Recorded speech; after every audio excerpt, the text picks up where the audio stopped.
la tetona. Organizando un viaje a Murcia, una chica de 22 años solicitó una plaza en mi coche desde BlaBlaCar, todo según el procedimiento habitual. Como tenía buenas valoraciones no dudé en aceptar su solicitud y quedé a la espera de más pasajeros. Poco después desde la mensajería de BlaBlaCar me contactó para preguntarme sobre el viaje.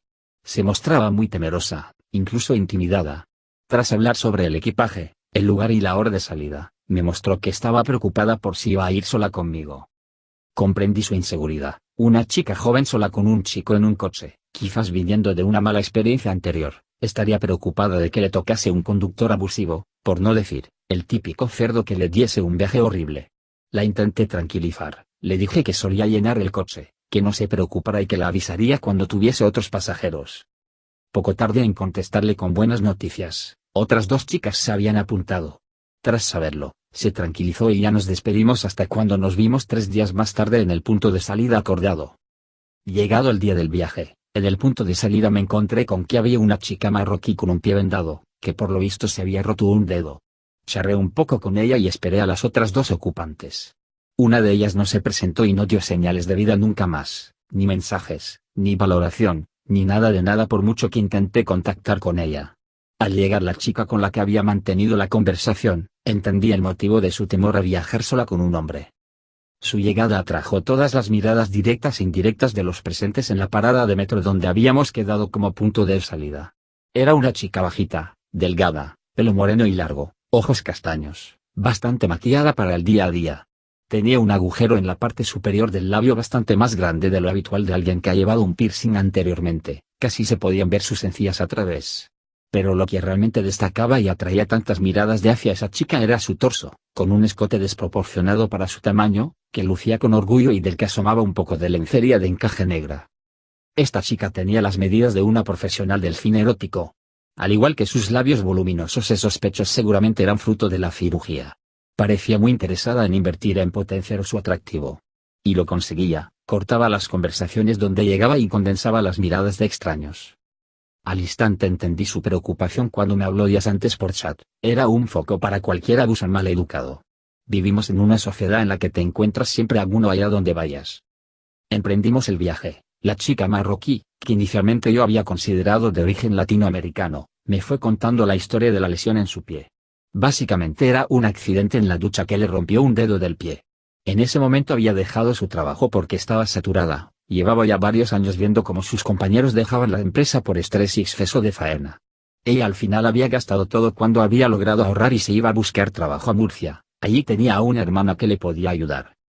La verdad es que era muy valiente, incluso un poco insensata, porque dejar un trabajo seguro para ponerte a buscar algo en un tiempo en el que los trabajos escasean, digamos que no es pisar sobre seguro, pero su mentalidad distaba mucho de ese miedo extendido a abandonar un trabajo que no te satisface con intención de encontrar algo mejor. Tras un rato hablando, nuestra tímida pasajera sentada atrás, levantó la cabeza de su móvil y se unió a la conversación. Inicialmente parecía reservada y cauta, pero luego no paró de hablar, con una historia interesante tras otra. La chica trabajaba en una cadena de ropa, comentaba que estaba ascendiendo y que tras unos 5 años ya había pasado a ser encargada, pero no se sentía a gusto con esto. Quería ampliar su formación, orientarse a ser una profesional montando escaparates, decoración de tiendas y adecuación de estas a campañas de ofertas y eventos. Al parecer era un tipo de profesión que le permitía viajar y aunque las jornadas podían ser puntualmente más largas, estaba mejor pagado y le resultaba más satisfactorio.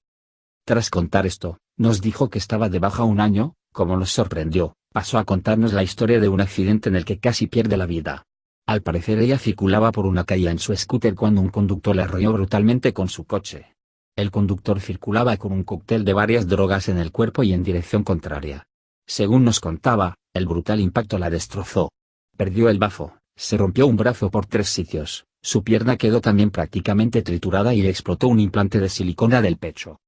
El momento más desolador fue cuando nos contaba que se había quedado tendida en el suelo, destrozada, en shock y sin saber muy bien si saldría de esta. Tras salir volando, rebotar y destrozarse hasta el casco, se quedó boca arriba sin poder moverse.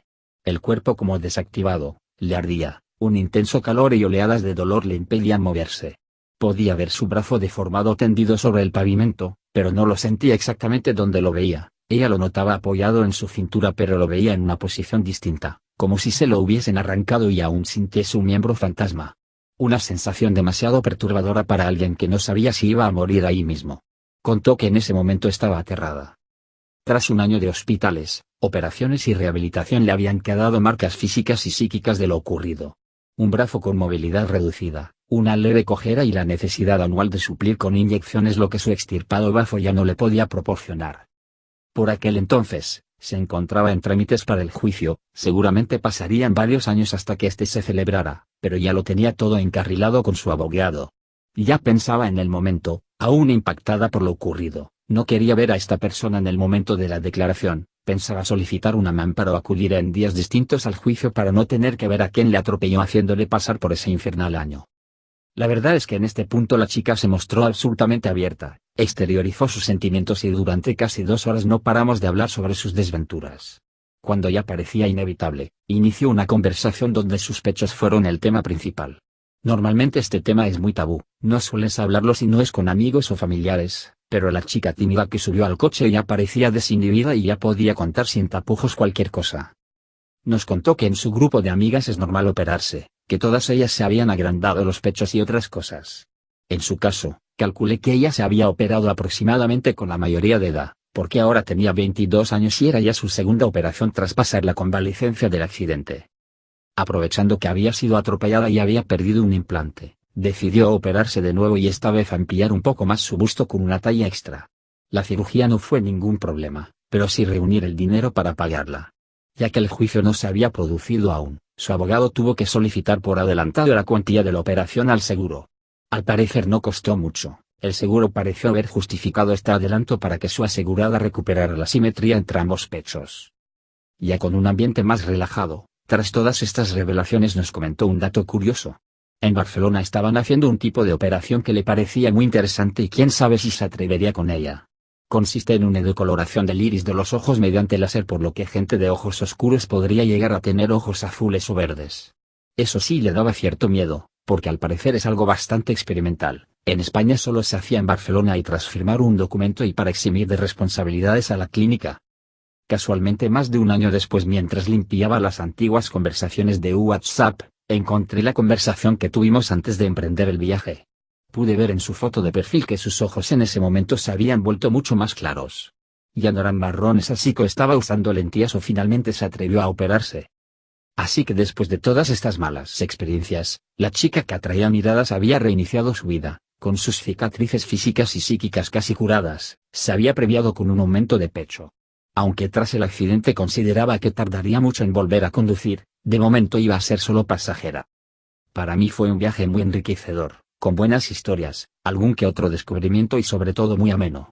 Al principio, tenía miedo de dar lugar a situaciones incómodas, pues por mucho que vieres a una chica a los ojos, podían darse confusiones y ella sentirse incómoda por miradas a su escote y más con lo temerosa que se mostró al inicio. Pero todo lo contrario, la simpatía reinó en el coche y el viaje se nos hizo cortísimo.